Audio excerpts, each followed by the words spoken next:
Ia hadir ke dunia karena cintanya yang tak terterikat kepada manusia. Ia hadir untuk menebus dosa-dosa manusia. Untuk itu, ia tidak hadir dengan mengenakan pakaian kemegahan, melainkan berpakaian kesederhanaan.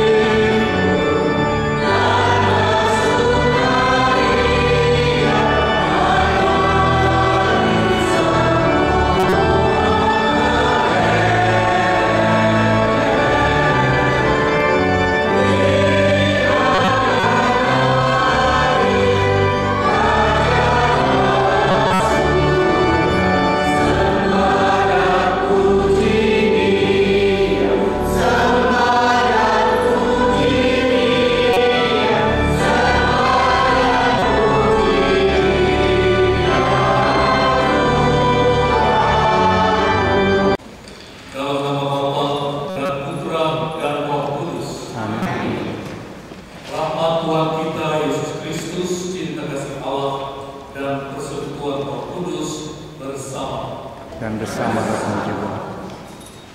Saudara-saudara terkasih, bersama dengan Deacon Philip, juga Romo Pino MSC dan Romo Robi MSC, saya menyampaikan selamat merayakan Pesta Natal. Semoga perayaan Natal kita semakin memperdalam penghargaan kita akan arti pemberian yang sangat luar biasa dari cinta Allah, yaitu putranya sendiri. Allah di dalam belas kasih-Nya yang besar memberikan kepada kita putranya supaya Ia tinggal di tengah-tengah kita. Maka Dia disebut Immanuel, artinya Allah yang beserta kita. Tetapi kalau Allah memberikan pada kita dirinya untuk tinggal dengan kita, maka kita harus menerimanya, kita harus menyambutnya, dan kita harus mengenalnya.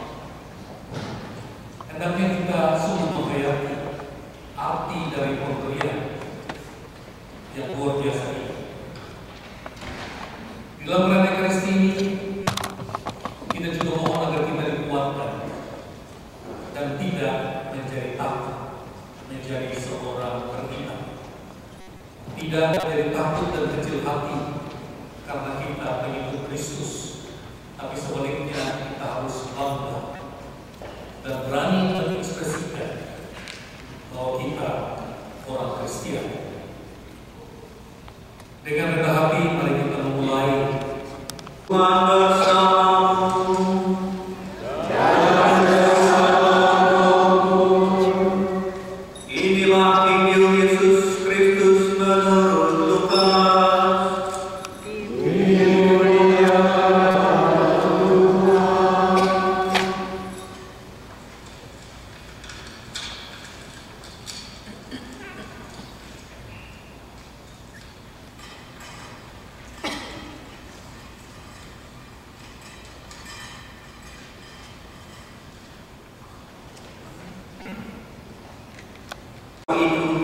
Kaisar Agustus mengeluarkan suatu perintah menyuruh mendaftarkan semua orang di seluruh dunia.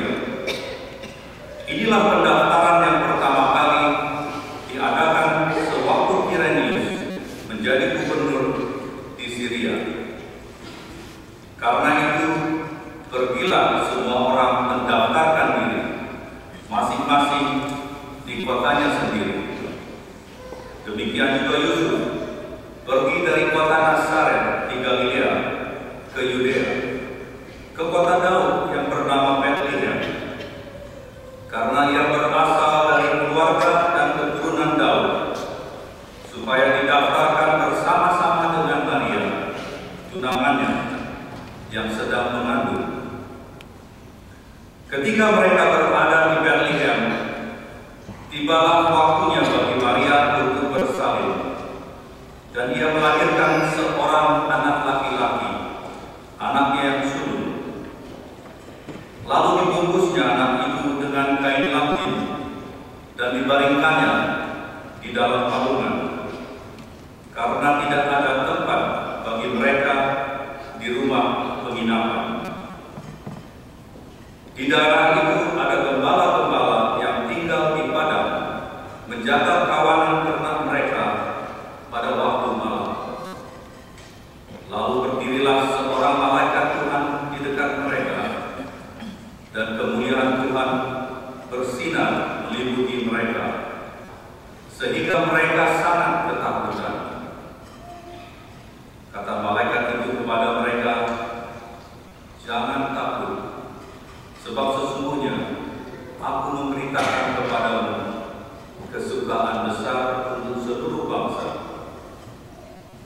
Hari ini telah lahir bagimu Juru Selamat, yaitu Kristus Tuhan di kota Daud.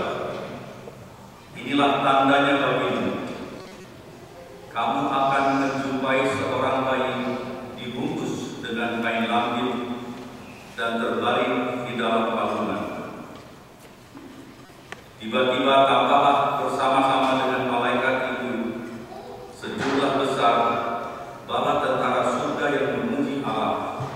Katanya, "Kemuliaan bagi Allah di tempat yang maha tinggi, dan damai sejahtera di bumi di antara manusia yang berkenan kepadanya."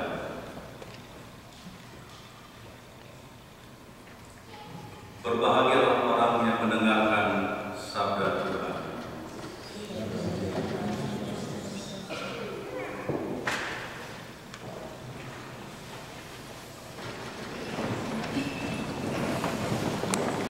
Deacon serta saudara-saudari yang terkasih, kisah Natal bagi kita bukan lagi kisah yang asing, dan kisah Natal itu selalu sama, tidak ada variasi dari waktu ke waktu.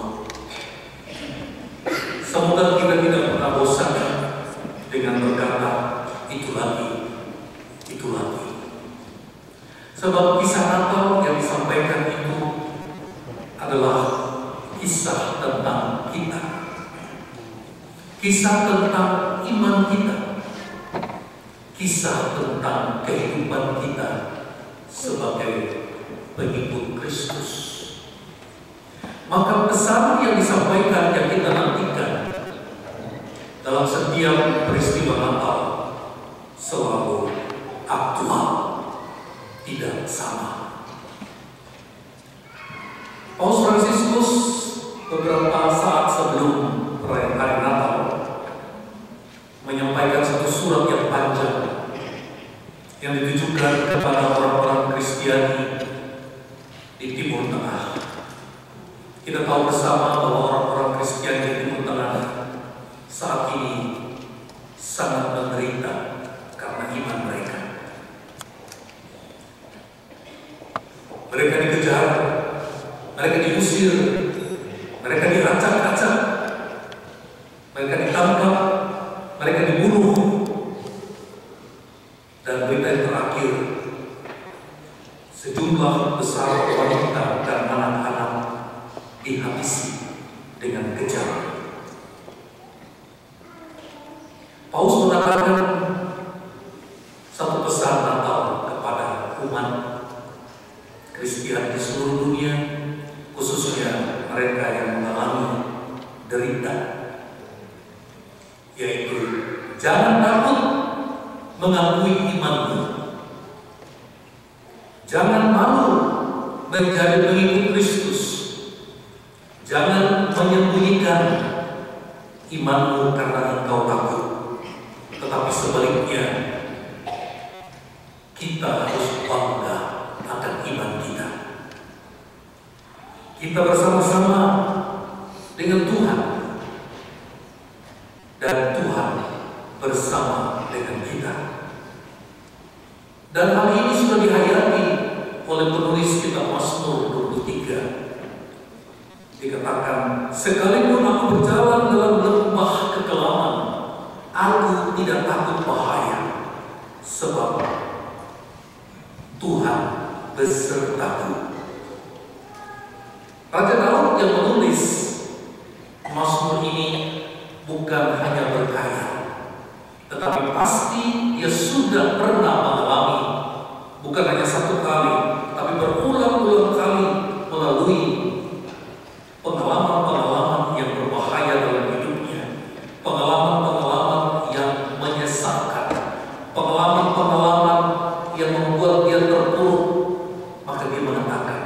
sekalipun aku berjalan dalam lembah yang gelap, aku tidak takut bahaya, sebab Tuhan besertaku.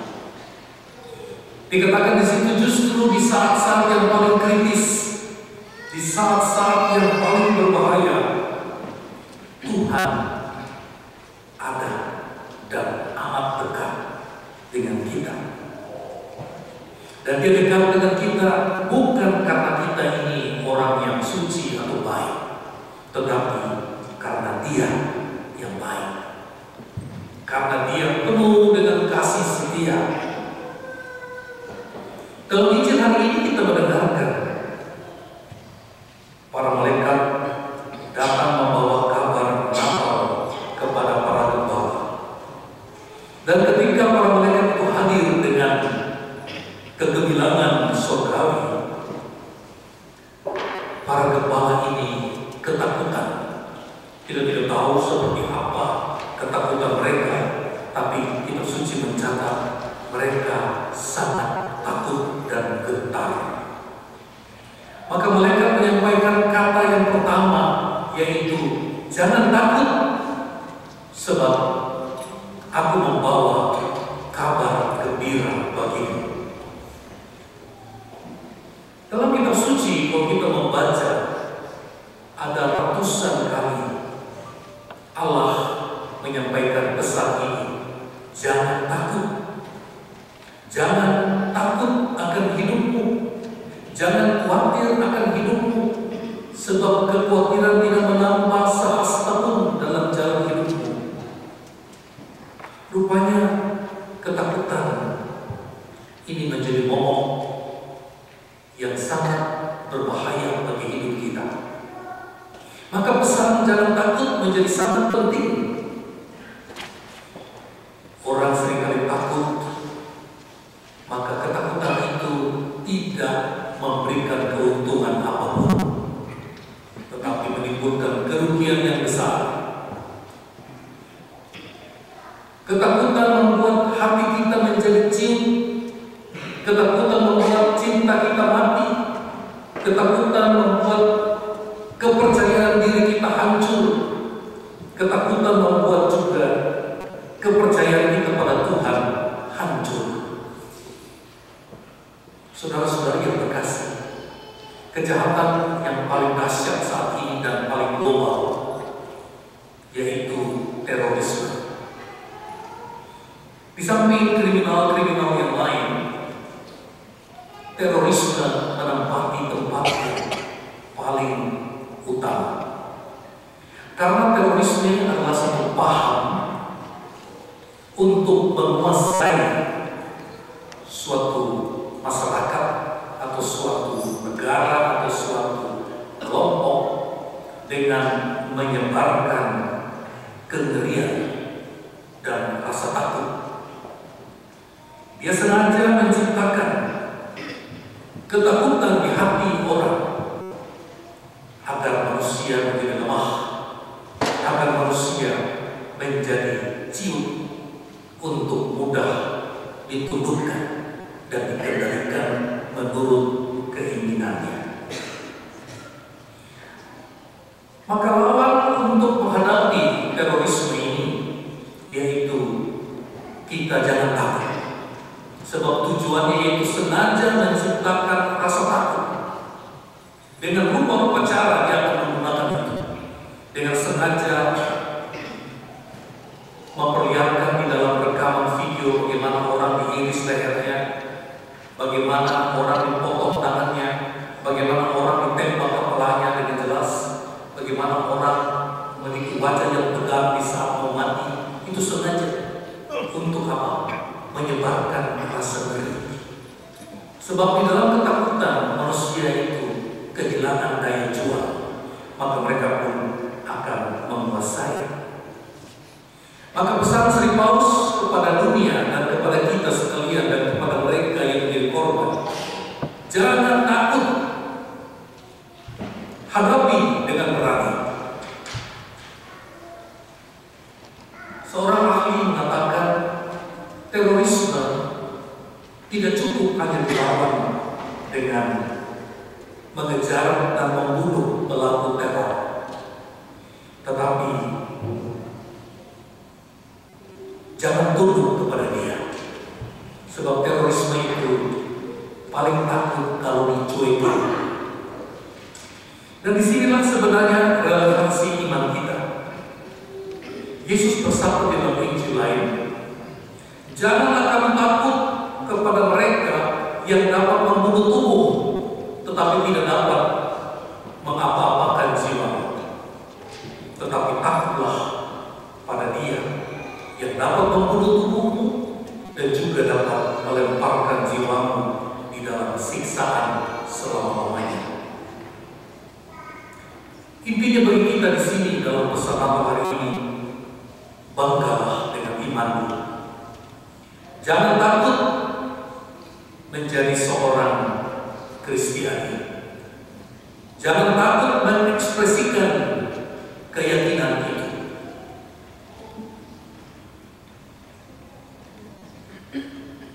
Ada dua hal yang perlu kita perhatikan dalam pesan hari ini, yaitu berdoa. Kita berdoa dalam setiap saat, setiap kesempatan. Jangan malu dan jangan takut.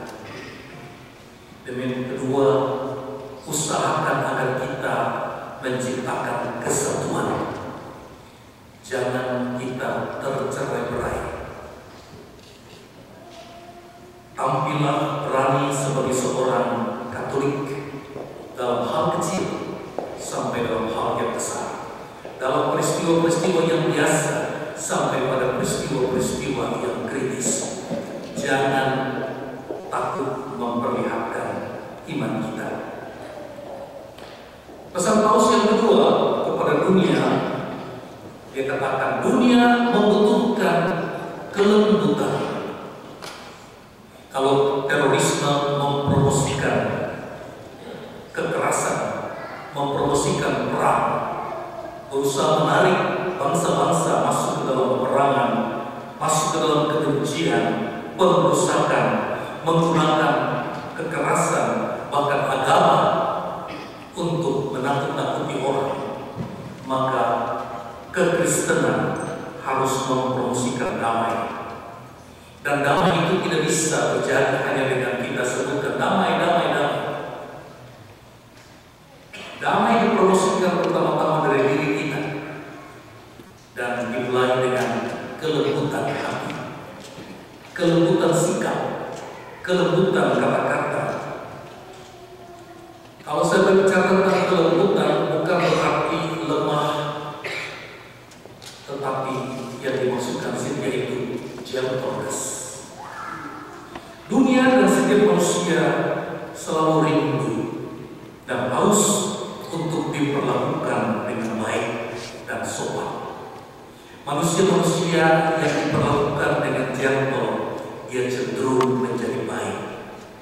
Tapi manusia yang diperlakukan dengan kasar dan keras, dia akan menjadi jahat.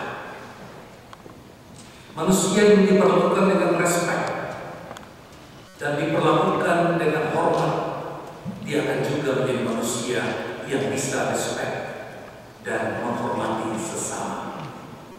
Seringkali kita berbeda pendapat satu dengan yang lain, baik dalam keluarga, dalam paroki, maupun dalam komunitas. Sayang sekali bahwa perbedaan pendapat itu menjadi pemecah. Padahal perbedaan pendapat itu seharusnya memperkaya. Yang menjadi persoalan di sini bukan perbedaan pendapat atau perbedaan selera atau cara berpikir, tetapi tidak membuat kita untuk bersikap gentle. Kita cenderung kalau berbeda pendapat kita menjadi kasar. Ketika kita berbeda pendapat, suara kita naik. Ketika kita berbeda pendapat, kita mengecam orang lain dengan kata-kata, kamu goblok, kamu bodoh, gitu aja kok nggak tahu. Dengan demikian kita mengabaikan apa yang disebut gentleness.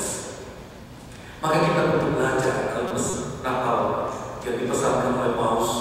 Mari kita belajar dan kita promosikan kelembutan, gentleness. menghadapi perbedaan, menghadapi konflik, menghadapi kecurigaan, dan juga menghadapi peristiwa yang biasa sehari-hari. Dia katakan tadi, kelemahan Tuhan bukan sama dengan kelemahan, tetapi barang siapa yang mampu bersikap gentle, sebenarnya di situ dia menunjukkan bahwa dia kuat. Mengapa? Karena itu menunjukkan dialah orang yang mampu menguasai diri. Dia menunjukkan bahwa dia orang yang mengutamakan kasih. Sebab di mana ada kasih, di sana ada penghargaan. Di mana ada penghargaan, di situ ada kesabaran. Pesan tema Natal bagi kita tahun ini yaitu bagaimana kita mengalami Allah di dalam keluarga. Dan untuk itu ada 3 hal yang sudah saya sebutkan. Kita tidak mungkin mengalami Allah dalam keluarga kalau dalam keluarga tidak ada unity, kesatuan. Maka kita perlu mengusahakan kesatuan dalam keluarga, dalam komunitas, dalam paroki. Sedapat mungkin jangan terjadi terpecah. Kedua, kita mengalami Allah di dalam keluarga kalau kita secara teratur berkumpul dan berdoa bersama. Berdoa bersama senjata untuk melebur rupa-rupa kenegatifan. Dan ketiga, kita dapat mengalami Allah dalam